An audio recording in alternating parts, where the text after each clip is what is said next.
On today's episode, we're going to talk about why seeding, influencer-generated content, and whitelisting influencer accounts are some of the best things you can do for your brand moving forward in the world of influencer marketing.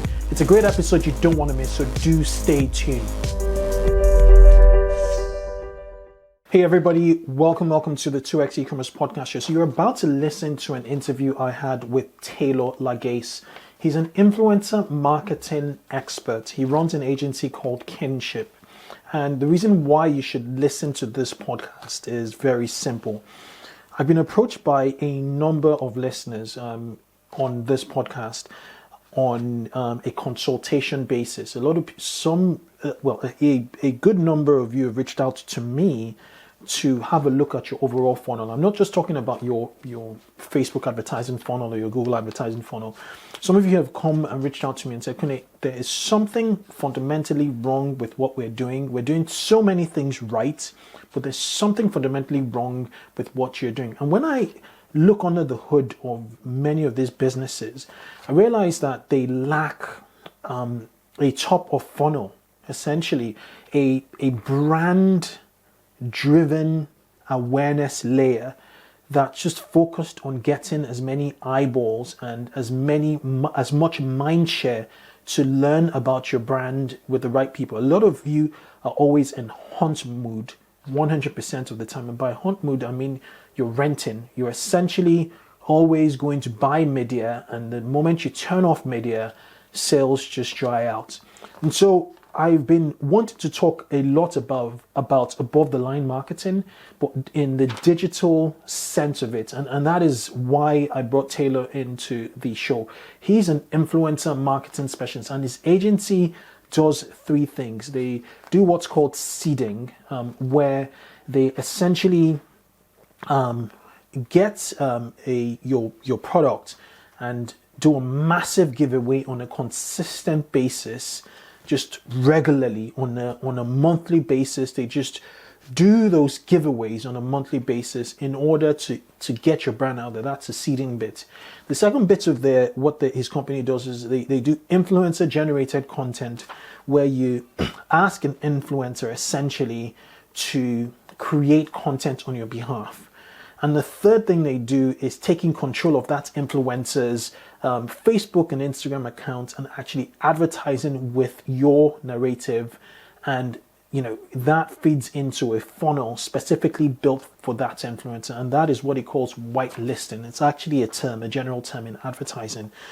And with this three-pronged approach, it's just a solid framework to get as many people searching for your name, that brand name search.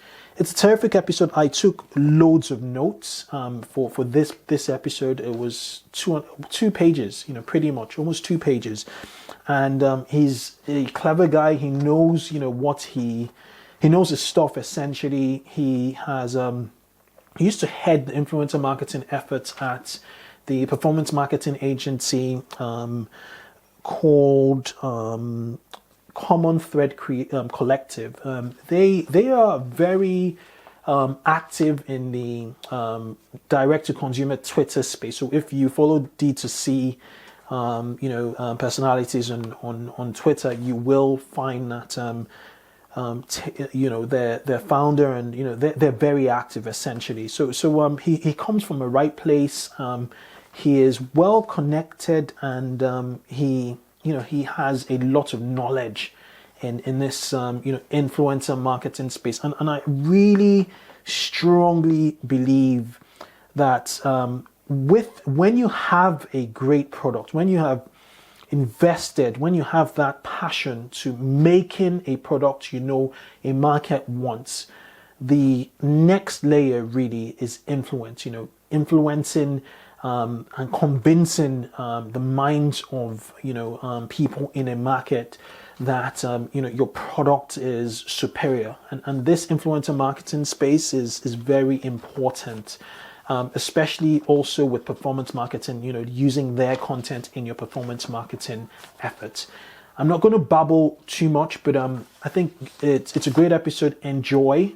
Now, if you haven't already, please leave us a review on iTunes because it just helps us, get on their rankings, get on their pages. Although we're getting a lot more traffic now from Spotify, if you haven't subscribed, this is your first time listening to this podcast, please hit the subscribe button.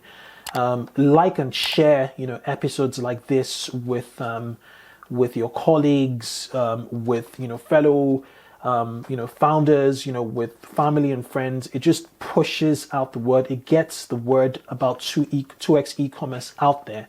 I appreciate you guys for tuning in. I think it's an hour-long interview. It's well worth the hour. So enjoy, and I will catch you on the other side. Bye-bye.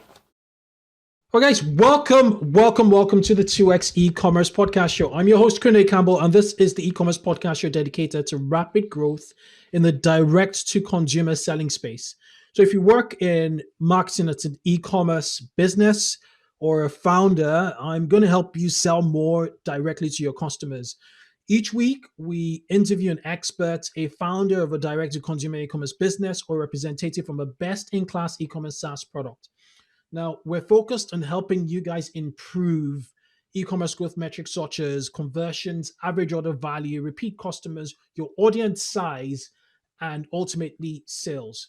Now, speaking of which, I have been, we've had the likes of Snow, Tidge, Hanley, and many other e-commerce brands in the range of 10 to 100 million, dollars in revenue come on the show, and they've always talked about the impact of influencers at their top of funnel. Now, on today's episode, I'm super excited to introduce Taylor Lagace. He is the co-founder and managing partner at Kynship.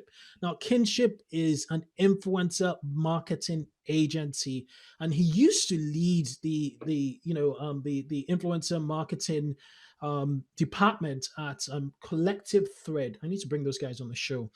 But without further ado, I'd like to welcome Taylor to the show. Welcome, Taylor. Man, are you looking for a role, man? I need to hire you off that pitch as well. Great to be here, man. Thanks for having me, Kunle. I appreciate it. Cheers.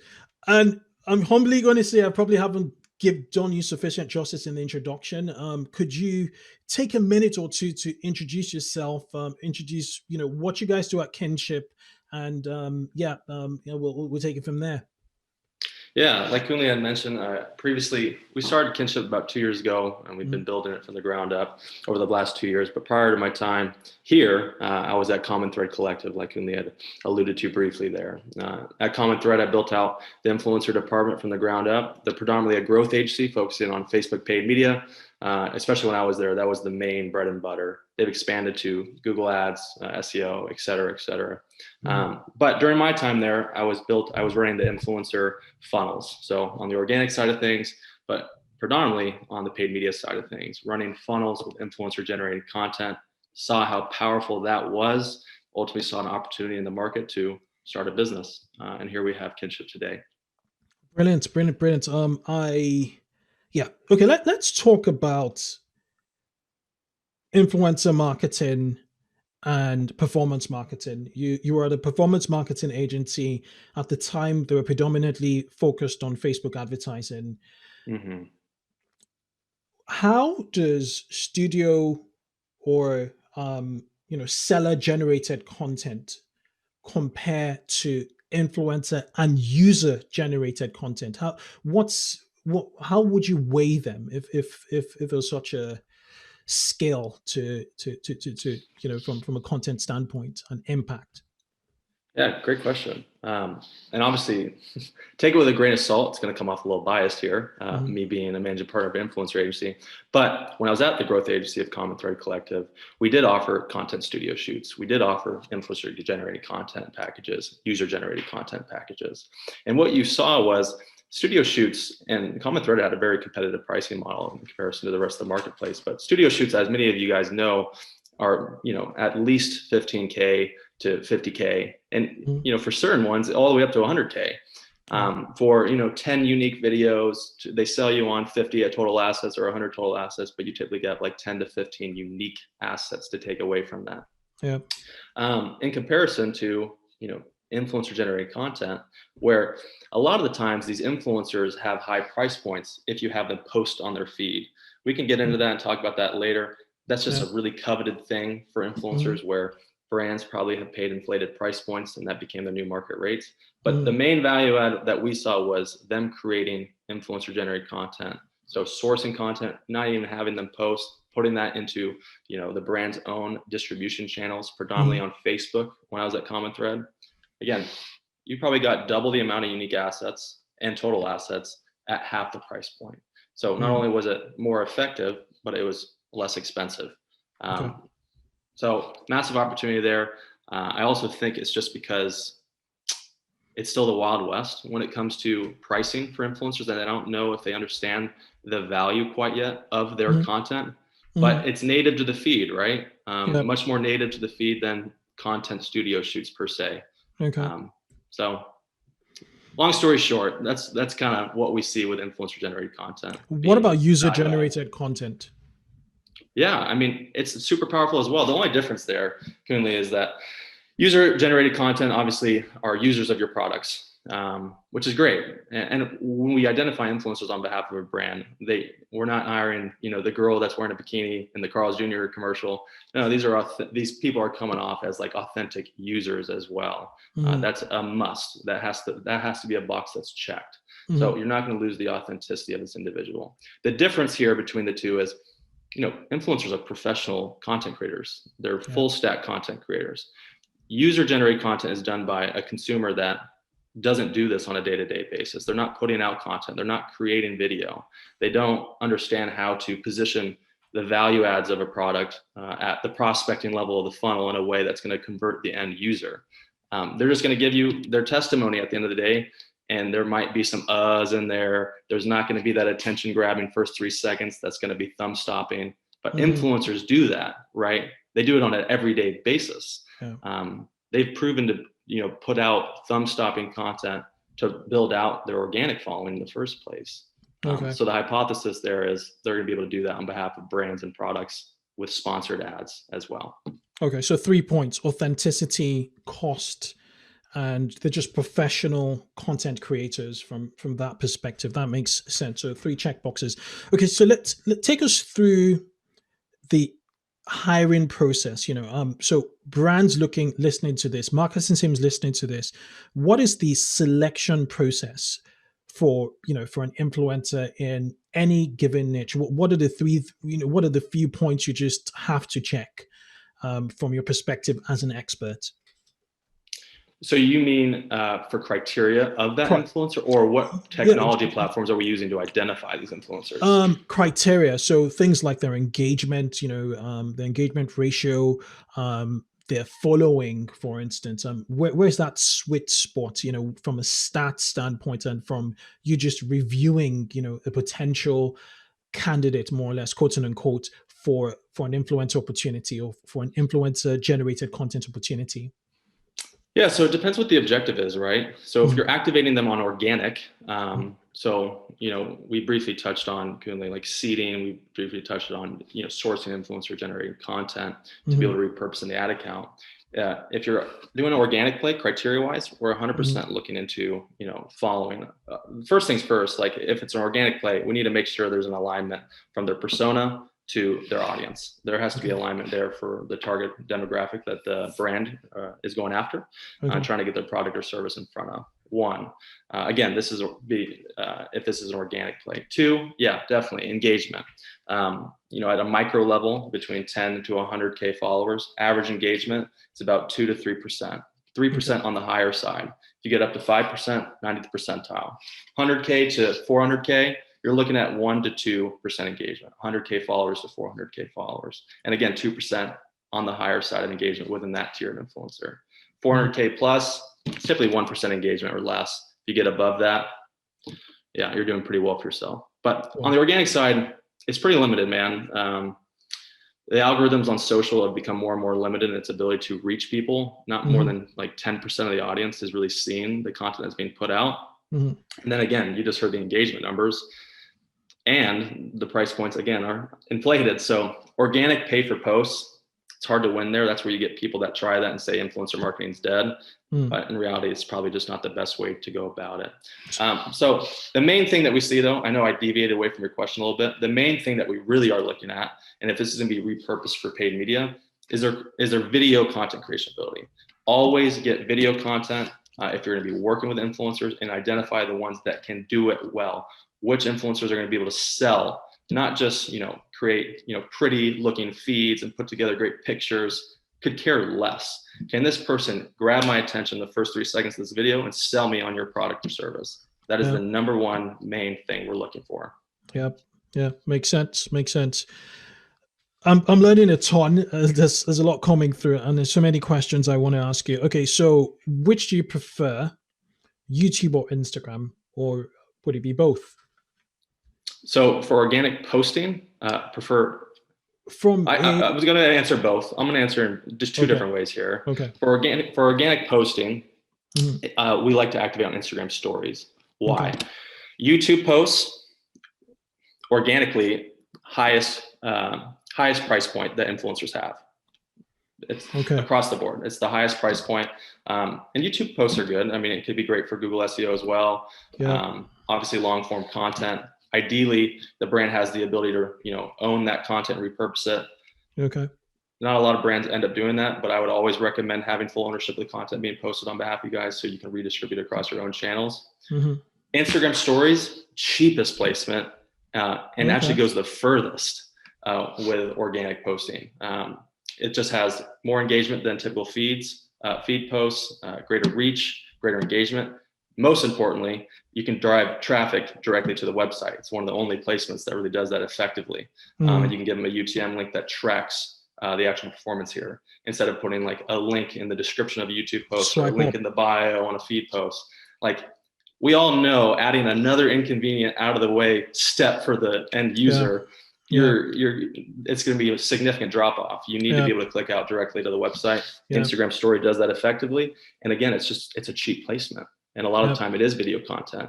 So yeah, that makes a lot of sense. I never actually thought that when you look at all the assets, all the content assets in Instagram, with the post, you cannot click on post unless if it's sponsored, and you have to go to the bio to click it. But, you realize that, if you're an influencer, you must already have 10,000 plus followers. So you should just swipe up and then click, through. Okay, that makes a lot of sense. What are your thoughts on Instagram Reels, TikTok, and Snapchat? This nascent platforms, where do they fit in the influencer marketing landscape today? Let's take a quick break to hear from our sponsors. Klaviyo is a growth marketing platform that powers over 25,000 online businesses.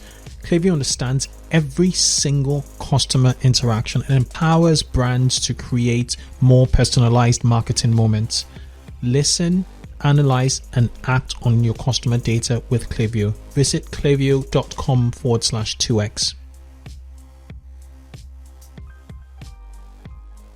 Kunle, just to circle back on your last question, I did want to mention, we use YouTube as a strong medium to identify influencers, though. Obviously, there's no better place to figure out, can somebody create great video content than YouTube. So that is our, research platform, where we're diving deep into seeing who are the best creators. A lot of the time when we are identifying influencer brands in the search engine that we're using, we're making sure that they have at least 5,000 followers on YouTube, just to make sure that this pool of people can create great video content. But and I guess with the metrics you provided in terms of like the 3% engagement, 100K followers, you still have a look at their comments to just see what kind of comments are coming through, and you look at numbers, right? A variety of different things, right? Are they working with brands that are, competing with the brand or the product or service they're about to be pushing? Did they post about it the other week? Like, obviously, we want to do our due diligence on a lot of different check boxes, but just wanted to give you a couple of the main things. And again, if we're just sourcing like influencer generated content and we're not getting to have them post, listen, like engagement, who really even cares at that point? We're tapping on these people as, the best user generated content creators at that point. And for that purpose alone. So we've worked with influencers that have become our best selling influencers in the ad accounts that have like 0.5 engagement, and they just absolutely crush content on behalf of brands. Yeah. So, but again, organically speaking, definitely follow all those, check boxes that we sifted through. Okay. On the TikTok side of things and all the other platforms that you laid out. Yeah. Yeah. So with organic, again, if we're doing organic, I would 100%, I wouldn't do the pay for post model. Like, I'm not all in on that at all. I don't think you're going to get your money's worth by paying, a hiked up price for a TikTok feed post or a YouTube post in a one-off capacity. If you're going to win on organic, you need to mass seed your product out. And what I mean by mass seed, gift your product out to as many people as you possibly can per month. When we work with brands, we typically try to get them to at least identify 300 people for us to reach out to and ultimately seed the product to. And we're doing it in a way where we're saying, hey, we want to send your product out, no strings attached to these people. Start the relationship in a way where you're saying, hey, we think you're a great representative of our brand. We think you'd absolutely love our product, and you'd be we want to give it to you for free, no strings attached. Just send me your address and we'll get it to you. At that point, you'll get a lot of buy-in, and you're not paying these people for the posts. You're getting and identifying your biggest brand advocates that are going to start talking about your brand for free of cost. And at that point, it can be across any, of the organic distribution channels. If they're willing to do it across all of them, awesome. The biggest, again, I'll just go back to it. Instagram story is still the most powerful one. Biggest reach, greatest engagement, and drives traffic directly to the website in a very effective manner. TikTok's interesting. It's still pretty volatile. And again, it's a younger demographic, not the most purchasing power. Obviously, there's a lot of traction on it amidst the season and a lot of viewers, but still haven't seen that conversion revenue there. And the biggest way that we've seen in scaling influencers is through Facebook and Instagram paid media and repurposing content there, where you can actually optimize for conversions. So TikToks and all those platforms aren't there yet. Like Instagram has a 60-second limit for Instagram ads. Do you give them so do you tell them to make the videos in less, or the content in less than 60 seconds, so it's Instagram friendly, or would you just take whatever they give and cut and slice for your ads? Great question. So we typically source 3 videos per influencer, and each of those videos are 15 to 30 seconds. We want to make sure that these videos can work across all placements on Facebook and Instagram when we're running those as advertisements. And those 3 videos that we're creating with the influencer, we're giving them a creative brief that lays out key talking points, value adds, value props that would position content at every step of the customer journey, prospecting, retargeting portions of the funnel, etc. Every step of the way. This is different. When you scope for organic, you're actually paying the influencers to create 3 videos for you. This is different from what you talk about mass seeding, which is giving away 300, giving away your items to 300 people within a month and expecting them to do something. Is that right, or am I wrong? 100%. And it's not going to be 300 people for everybody, right? If you're a company that's selling cars, you're not giving out 300 cars per month. But like if you're a silicone wedding ring, like that costs 50 cents, like shoot, you could send out 1,000 per month. So obviously that number varies per brand. But as much as you possibly can, given the costs of your product, I would allocate that to influencer seeding. So all this to say, if you care about the organic side of things, the way to go about organic to keep an ongoing conversation on a month-to-month basis going with influencers specifically is mass seeding your product. Do this in comparison to paying for one-off posts. You're not going to get your money's worth there. In comparison to just mass seeding, you're not paying for the post. You're identifying your biggest brand advocates, people that have adopted your product, and they're posting for free. So that's the way to go about doing that. And you do it consistently. Monthly. And you're just constantly building that out, building out your community as much as possible. That conversation is becoming greater and greater. It's a good thing you mentioned community. How do you consolidate your community? would you say you speak to them from your social platform, so your social page, whether it's your IG page or your Facebook page, or how do you gather them together, a Facebook group? How do you really garner the power of community? Because everybody is spread all over the place, right? Yeah. To be honest, what we've seen to work best, Mhm. these people like to, and I get it. I don't want to be, honestly, being thrown into a group sounds, it's efficient, right? Mhm. But they're just another fish in the sea at that point. Right. These people, and honestly, we don't even like onboarding them. There's a lot of platforms out there like Grin and, that allow Yeah. you to get on board on the platform and communicate Yeah. with them there amongst everyone else. Yeah. We keep it over email, sometimes phone, text, Okay. and direct DMs from the Instagram brand page. Okay. It's just more personal, and they feel like it's a one-on-one connection there, and that's huge. It's building rapport and relationship. Super interesting. Super interesting. And your seed, the mass seeding is what was employed by MVMT movement watches, and they still do it till to this day. And when you look at Daniel Wellington and a few other watch brands, they've tried to replicate the same strategy, and it seems to be working anyway. Okay. So Well, Kunle, another thing there is, by the way, on the seating, and I don't mean just to continue to hammer this, No. but by starting that relationship with no strings attached, I think you're just a great representation. You'll love our product.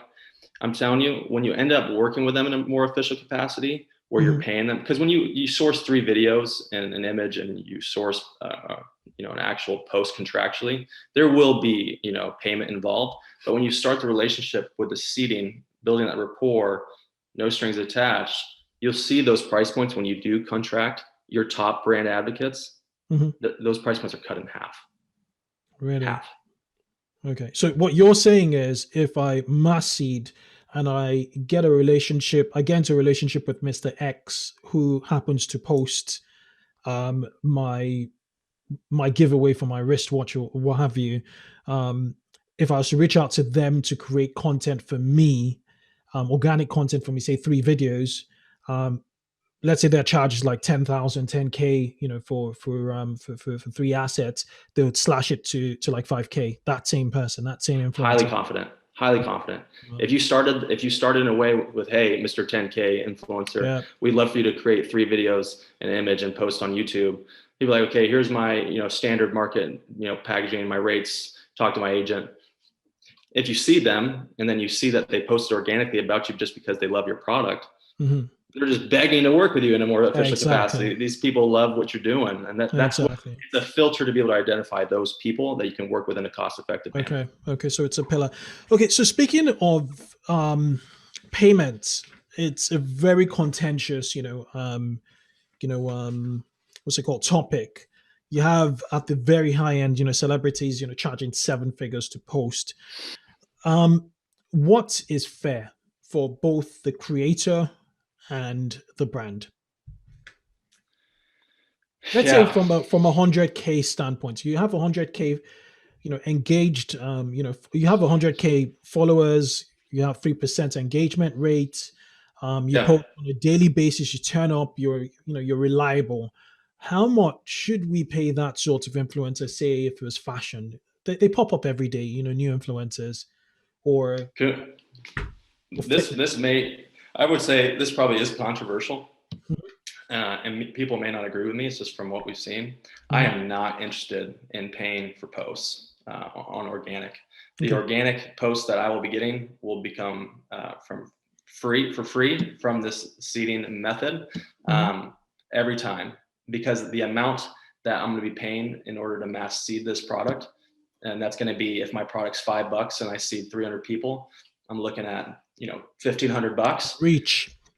$1,500 is going to get me a couple posts from 3 influencers with 100K, if that, and that's pretty good rates, 500 per post. If I seed 300 people, I'm going to get way more than 3 posts for that $1,500 that I just made as an investment to seed out this product. And then I'm going to find the people that actually give a crap about my product, instead of these people that are just they may not even come off authentic at the end of the day. They just got paid to do this. So I'm just not interested in it, man. But when it comes to sourcing content and actually getting whitelisting, hey, we can talk that all day. That's significantly undervalued right now. Influencers are very foreign to the concept still of what influencer whitelisting is. And they're like, oh, when we talk to them about negotiating these partnerships, I don't need to post on my feed. I don't need to post anywhere. Holy moly. Cool. Well, here's my content. And what do I have to do to grant whitelisting access? And it's still not going to show up in my feed. Oh, okay. Well, my feed post price point's $5,000. If you just want content that I don't need to post, maybe it's $2,000. In reality, it's like through whitelisting, it's like I'm posting to their followers as many times as I want for however long I have the ability to run, advertiser access. It's just like, Taylor, we're going to talk about whitelisting. I'm super excited to talk about that. But going back to like influencer generated content, what would you spend what would you charge? What's a fair price for an influencer to charge you for creating, content for you, like maybe 3 videos, and say the influencer has 100K, followers? Yeah. So I'll just give you like the blueprint that we do. And sorry, I go on tangents here and there. Circle back. Okay. So for 10K to 100K followers, we typically reach out over, again, DM, over email. If we want 3 videos, an image, we say, hey, we would love to work with you in this capacity, etc. Things I've already laid out. We'd love to offer you $150, for these deliverables. That's low. We're just starting low. We're starting low. We're anchoring ourselves. We're reaching out to, if we're working with 5, we're identifying 30 people we're more than comfortable working with and we're highly confident in. So there's going to be a good pool of people that if we get some no's, it's okay. It's all right. Offer 150, they come back, they counter, we'll offer 300. They come back again, max $500. Per video. No, total. For all 3 videos. Assets. Yeah. Whoa. Okay. All 3 videos. And as you know, that's a steal. That's a steal. Steal. Absolute steal. So sometimes we go above that. We'll pay people up to $1,000, $1,500. But if you're a listener in the audience right now looking to do this internally, that's our method. Identify 5 to 6 times the amount of people that you're ultimately going to work with, all people that you're confident in, anchor yourself at 150. You'll get people that buy in. You see people still say yes and get in onboarded. 300, offer 300, and then ultimately probably max out at 500. Hey, we just can't go above this budget. This is what we maxed out at, et cetera, et cetera. But if they're a fire content creator, pay them more. The market rate of a great asset, when it comes to studio shoots, it's like $500. Yeah. So you're getting an asset from these people at $100, $50. So it's a great deal. And those are creative straight up for your Facebook ads. Okay, so speaking of Facebook advertising, let's take a quick break to hear from our sponsors. Did you know that cloud-hosted e-commerce platforms like Shopify and BigCommerce do not provide automatic backups? Rewind steps in to protect Shopify and BigCommerce stores with automatic backups. Rewind is trusted by over 25,000 stores. Install Rewind and get to test it for free over 7 days. And to extend the 7-day trial to 30 days, head over to rewind.io, their website, and mention 2x eCommerce. Talk about whitelisting. So for those listeners that don't know about whitelisting, let's define what whitelisting is and how it's what impact it has on Facebook advertising. Yeah, that's a good way to start. Okay. Where do we start? Okay, if I go off on a rant, Kunle, you have to stop me and bring me back.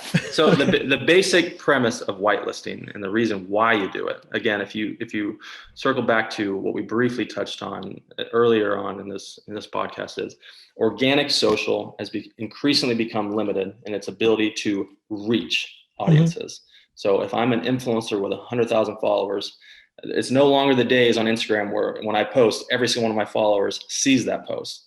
Yeah. You're typically maxed out at 10% of that audience actually seeing that. It lasts for 24 hours. If you're lucky. If you're lucky. Yeah. Exactly. If you're lucky. That's typically what you get capped out at these days. And your engagement on average, 2 to 3%. As you get a greater following, 1 to 2%. Greater than that, 1%. So it's just like, are you really... And the highest price points come with feed posts. It's like, are you really want to pay all this money for this little engagement, this little reach. And not to mention, like, not many conversions come from organic. It's simply an awareness play. And as we all know, everyone's typically looking for return on investment in the channels they're investing in. Yeah. So whitelisting, hey, it's no longer a one-off post. You no longer have limited reach. You no longer have limited engagement.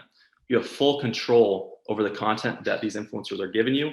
You handle the copy, you handle the targeting. You can build out audiences off of their followers. It's really everybody that's engaged with their social profiles on Facebook and Instagram in the last 365 days. Obviously, that's going to be made up of all of their followers, but you'll find that, hey, if someone has 100,000 followers on Instagram, their engagement audience, when you build it out within Facebook Ads Manager, tends to be about 200,000 people, because there's people that engage with their content over the course of this last year that don't necessarily follow them. So you're able to build those out, plug it into a campaign, and then target that audience. When you're targeting them, full control of the paid media spend, and that allows you to reach everybody in that audience. One question: do you target from their account or do you target from your account? Kunle, that's why you do this for a living.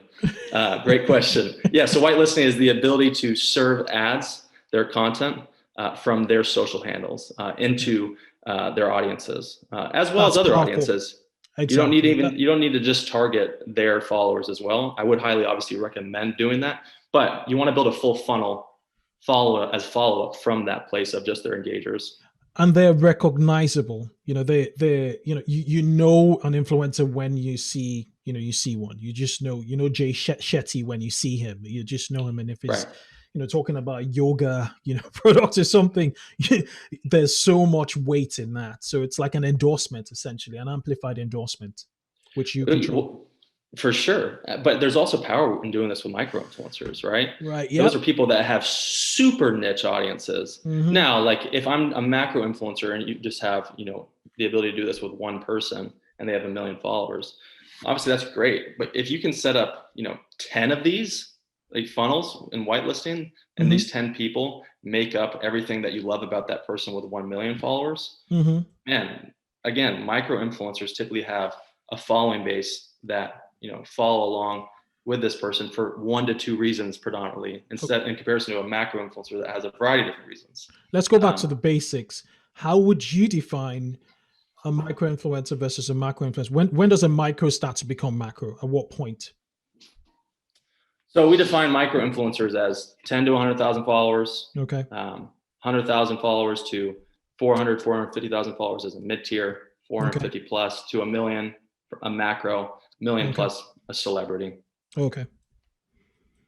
All right, cool. That's really, really good stuff. So, in regards, get passionate here currently. I appreciate it. No, I just have to break everything down, right? For the audience, they love it. They love it. Okay, so going back into the whitelisting, how you've been, under the hood, in American terms, it's a boot it's bonnet. Anyway, so going on the hood from your perspective, how would you build out a funnel? A full out TOF, top of funnel, mid funnel, and bottom. Would you run even shopping ads as a bottom of funnel from that, or would you rather do that from your account? It'd be a bit too salesy, just from my limited perspective, to run shopping ads to from an influencer. But what have you seen work from a full funnel perspective? So yeah, you laid out a great question. Let's see how to best approach this question. So I guess again, I'll just compare it to organic real quick. Limited reach, limited engagement, limited frequency. When I say frequency, it's just a one-off post. There's no follow-up as a customer journey. In comparison to whitelisting, okay, now we have the ability for all those in the audience that are familiar with Facebook paid media and the capabilities of it, we can target their followers now, right? Now we can follow up on that. That's not where it stops. There's platforms out there, hashtag paid, Lumanu, other platforms as well that enable whitelisting. But a lot of these platforms don't even actually allow you to target the influencers' audiences. That's going to be, when you target the influencers' audiences, that's going to be the first touch point, prospecting level of the funnel. And Kunle, I'm always optimizing for conversions and running shot and running the shop now call to action. Okay. Otherwise, firmly believe you're just burning money. Facebook's machine learning system is going to, when you optimize for conversions, it's going to pull together the people that are most likely to convert and have the habit of hopping on these platforms for the sole intent of shopping, or they're just, they've proven to be that individual. So always doing shop now, optimizing for conversions. First touch point of the customer journey, the funnel with whitelisting, their engager audiences on Facebook, Instagram. As a follow-up, as a second touch point, which goes back to, sourcing 3 videos from these people. Hey, we're going to get a video from this person for that prospecting portion of the funnel here. Second touch point of the funnel, people that watched the prospecting videos, at least 75% of it, up to 95% of them. As a third touch point, people that clicked out to the website traffic. Fourth touch point, people that added to cart and initiated checkout, all within the same funnel, right? And then ultimately, that's going to drive out to a landing page. That's an influencer landing page. Hey, this is this person's collection. This is this person's line. It's a full cohesive funnel here from A to Z. This influencer is walking them through their customer journey to the first purchase. On your domain, I would think. On your domain, in your store, with their collection. Makes sense. Right. Yeah. Right. Yeah. This is ninja stuff. It's powerful. Yeah, it's powerful. I agree. It's powerful. Did I keep it consistent for you there? Or did I go off in too many directions? You were bang on. You're Come on. We're getting better. I love it. All right. This is amazing. Okay. So this is amazing. Is there any other thing you want to talk about in regards to seeding, whitelisting, and just generating content? Is there anything you think we haven't really sort of touched upon? Because those 3 principles are really key. That's what I've picked up in this entire where you. It's a 3. Yeah. It's a 3-pronged approach. I would do it every month. I wouldn't pick one or the other. If you're a brand in the audience or an agency in the audience looking to do influencer, to begin with, I would lay the foundations by starting with seeding. But once you get into rhythm with, select influencers, do it the entire 3-pronged approach on a month-to-month basis. You're seeding people, building relationship, identifying who are your flag bearers, who are big advocates of your product. Okay, these are people we want to work with. Out of those pool of people that become the brand advocates, who are the best video content creators that can sell product? Okay, let's get content from them on a consistent basis as an alternative to really expensive studio shoots. This is content that's really native to the platform on Facebook paid media. Okay, let's implement that into paid media now and scale this in a way that's going to really drive revenue for our business. Makes 3-pronged sense. approach every month. Makes sense. I'd like us to reverse engineer a brand, at least one brand that's become successful off the back of Instagram, or off the back of influencer marketing, and that brand is Gymshark. And I'm sure that you'd have understudied them, a couple of times, given what you do. Why do you think they were so successful? Was it timing? Is it the certain methodology? Could you deconstruct their success? Yeah, I mean, listen, that is like that is what it looks like to seed well.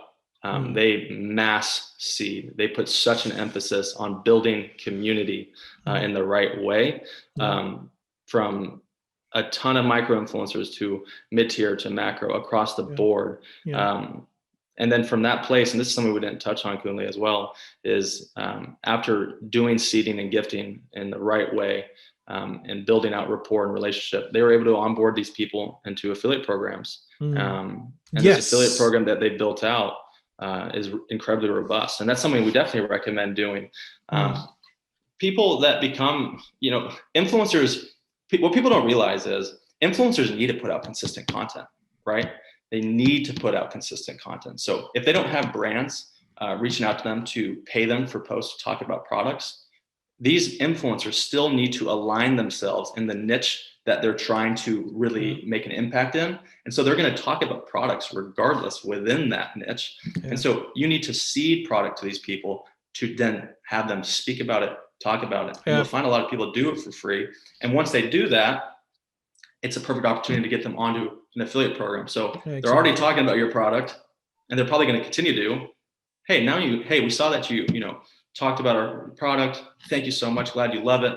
Would you want to get onboarded on our affiliate program? We'd love for you to get paid, into the future if you happen to do this ever again. And it's like, it's the perfect transition. And so Gymshark did that in a phenomenal way and continues to do so. And, that's like their main revenue driver, this community, this affiliate program. And the affiliate program is tracked in two ways, by a link and the code. It's right. either, it's one or the other. And I also noticed the MVMT website. I was there earlier on today. They have like an ambassador's landing page where it's like there's a creator community on the left, which is an ambassador program. And then there's an affiliate marketing onboarding where, if you're a pure play affiliate where you create content or blogs, you just sign up. And as a creator, you can apply. So my question is, for brands, should they take I think even Gymshark has this, should they take this approach where they have landing pages where they get inbound applications from potential creators or influencers? Yeah, why not? It's creating process and streamlining it, right? And we're talking about Gymshark's ambassador program right now. People are seeing this and people are talking about it. People want to be a part of it. When there's something socially, driving buzz and conversation, and it's becoming viral to a certain extent. Let's take a quick break to hear from our sponsors. Klaviyo is a growth marketing platform that powers over 25,000 online businesses. Klaviyo understands every single customer interaction and empowers brands to create more personalized marketing moments. Listen, analyze, and act on your customer data with Klaviyo. Visit klaviyo.com/2x. Want to be a part of it. They want to know how to be a part of it. So providing them the ability to gain access into what you guys are doing. Yeah, definitely. You don't need to always be the one proactively taking the steps to reaching out and onboarding people. Lend the opportunity for people to be able to do so for themselves and watch your community grow overnight. Okay, so there's some listeners to this show that are, doing less than 5 million in revenue right now. They may not necessarily be hugely profitable, but they're struggling to keep their head over the water. I've had conversations with a few.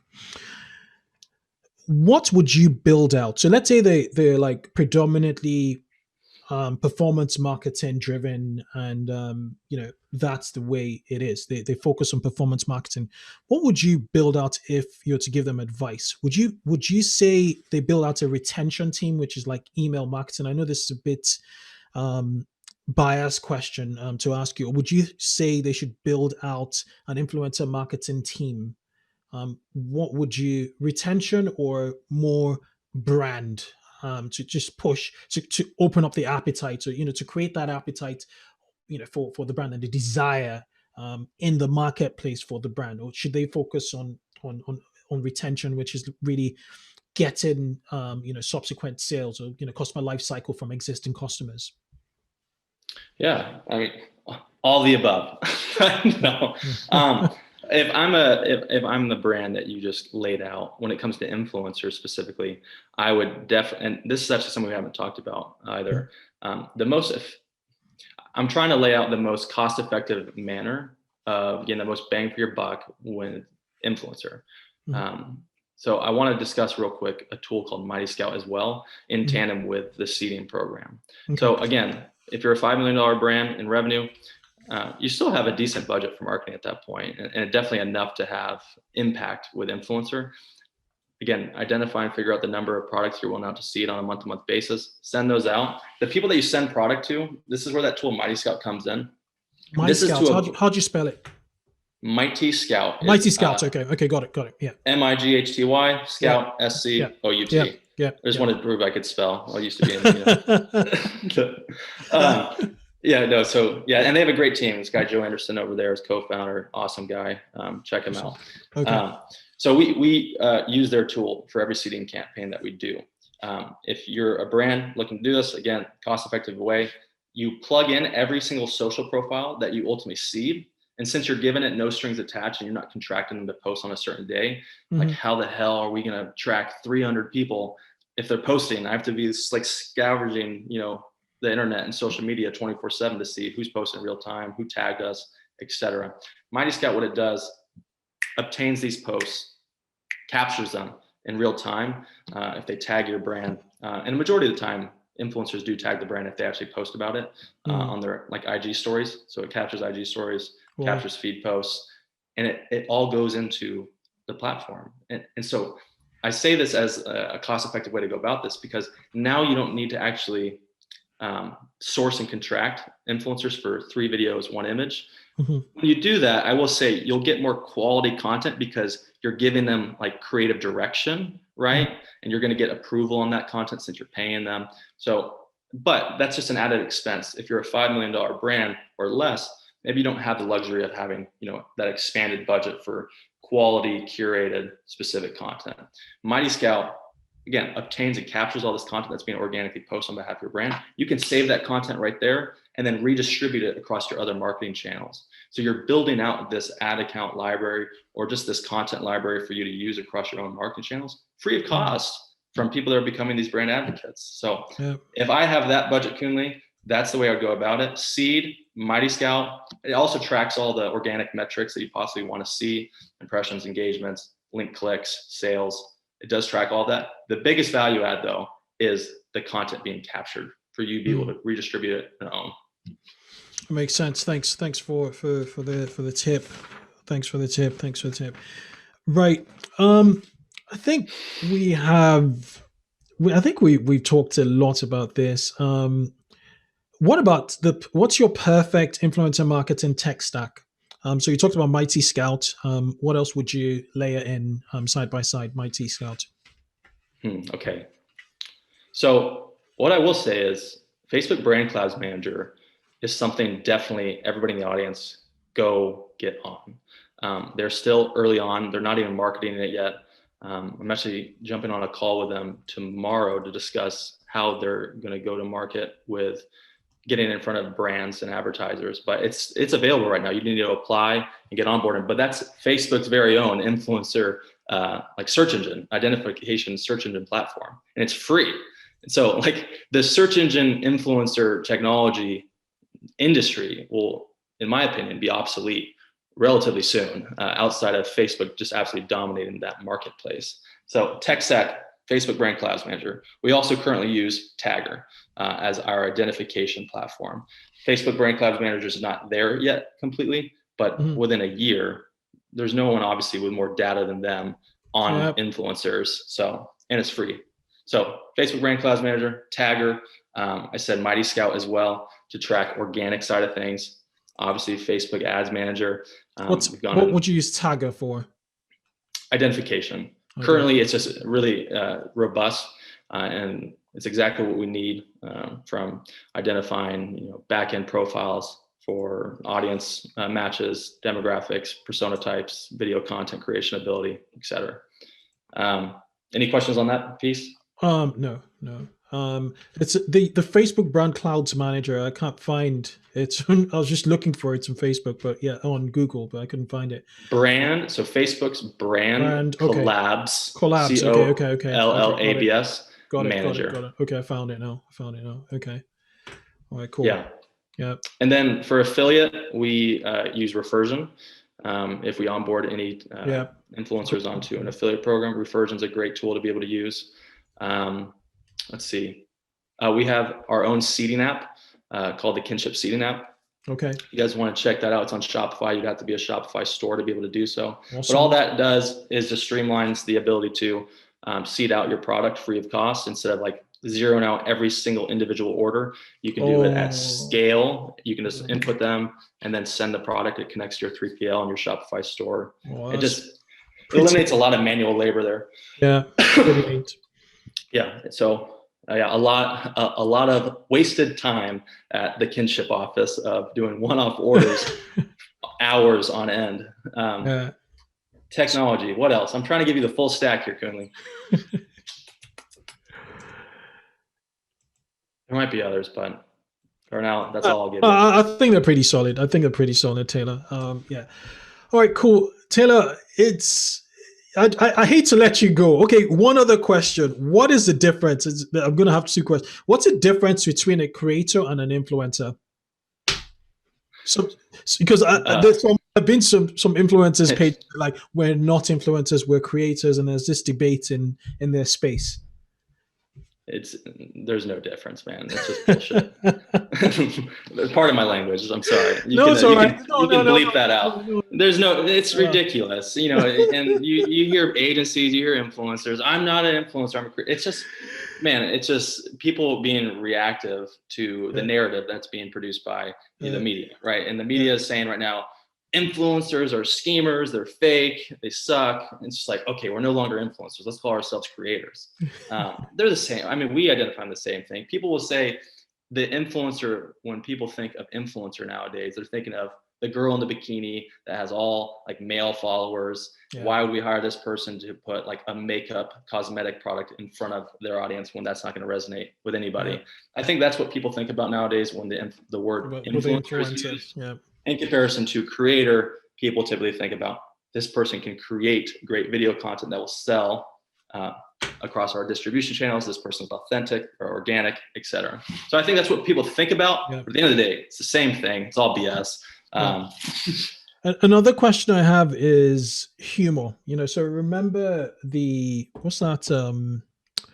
what's the name of that platform, the Twitter platform that they had to Vine? Remember Vine comedians? You know, there was this community of Vine comedians who used to live. The place exploded. It really exploded. And they've sort of migrated over to Instagram, TikTok, and Facebook. What's your take on brands taking a humorous approach to promoting their products with the hope of virality, you know, in a certain way? Would you focus on selling, or would you also layer in that, you know, the humor bits in the content you ask them to create for you, which you could possibly whitelist and scale? That's an interesting question, man. I would make sure, I think it's definitely interesting. Obviously, people love humor, and it's thumb stopping. I would just make sure it integrates and incorporates, because that falls in, like when we create content with influencers, we want to make sure it's educational and entertaining. Obviously, and those are two check marks that we want to have that box checked every time. So obviously when you say we want to incorporate humor, that is checking the box of entertainment. But how do we incorporate the education into this humorous piece? And that's 100% doable, and we've done it time and time again. You just make sure you need to make sure that those two things are integrated with one another in the video content that you're producing, to make sure it's on brand, it's on, you know, it's getting the main value adds across for your product or service, so people understand what it is they're watching and who it's on behalf of. Yeah. So case in mind, the Dollar Shave Club that launched their brand, for instance. Crush it. And a lot of people tried to replicate it, just didn't work. So my thoughts are, you know, could it be possible to outsource it to an expert, you know, who can entertain, and then they always have that education piece there. But the key thing is just to get people to stick to watch the entire video while the product is in view or is in use or something. I'm just thinking out of the box. Well, yeah, they crush it, man. Yeah, and everything they put out is humorous, but they do an incredible job at making the humorous points about their main value adds. Yeah. Right. Yeah. So it's incorporating both, like that recent piece that they did with Gronkowski and his girl. I don't know if you haven't seen it, but they're poolside and Gronk is behind a bush, like cutting it with, you know, the lawn scissors over here. And he's got the Manscaped product out and he's behind this massive bush completely naked.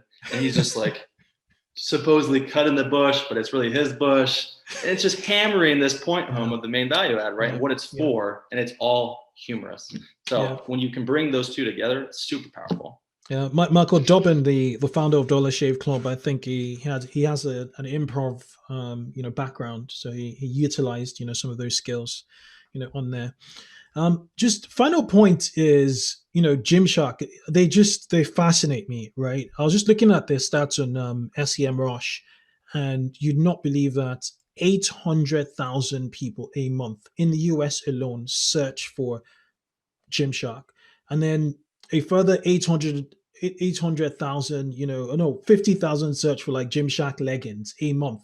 It's just ridiculous in terms of what they've been able to garner. And my thoughts are like, do you measure like brand name search, like the brand uplift from all the activity that you're doing? And if you do, how often do you sort of measure that brand uplift? Because someone who searches for my brand, in my opinion, if I was selling, say, microphones, has much more intent than someone who's just searching for podcast microphones, just as a hypothetical example. So, a chunk of those 800,000 people are going to purchase, from Gymshark. For sure. It's super. I mean, that's huge. I mean, the name of the game with marketing, obviously, you have to figure out, how to market to your pre-intent buyers and your post-intent buyers. The post-intent buyers are those people that are doing like the Google searches, looking up your product. They have the intention of buying right there. The pre-intent buyers are the people that are seeing, like, your Facebook ads is perfect for that. They don't know they're going to buy yet. It's very, impulsive buying and purchasing, but you need to be able to market to both. Influencer does an incredible job at driving post-intent purchasing. Building up that organic conversation definitely drives up Google searches. And just organic traffic to your website, which ultimately leads into the back end within paid media and et cetera for retargeting pools. Okay, that's it. We're going to wrap it up here, Taylor. This was a very incredibly fluid conversation, and people should pay you. You should pay us for this, right? They should pay us for this. You're paying me 10 grand for this segment. What do you mean? Exactly. I should pay you, right? I invoiced you already. Send me the invoice. We'll sort it out. But thank you awesome. so much. For those who want to follow you, obviously your website is kynship.co. That's kynship.co. I'll link to it in the bio. What social platforms are you most active on? And how could people just suck up more knowledge from you? Twitter.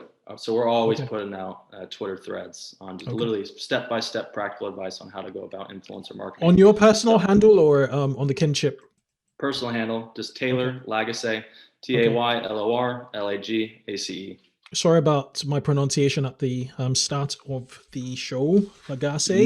Never had anybody pronounce it properly on the first go. Okay, I will follow. You have a follow today. Looking forward to just followed you. Okay. So Taylor, thank you so much. It's been incredible, having you on the show. Thanks for having me, Kunle. Cheers.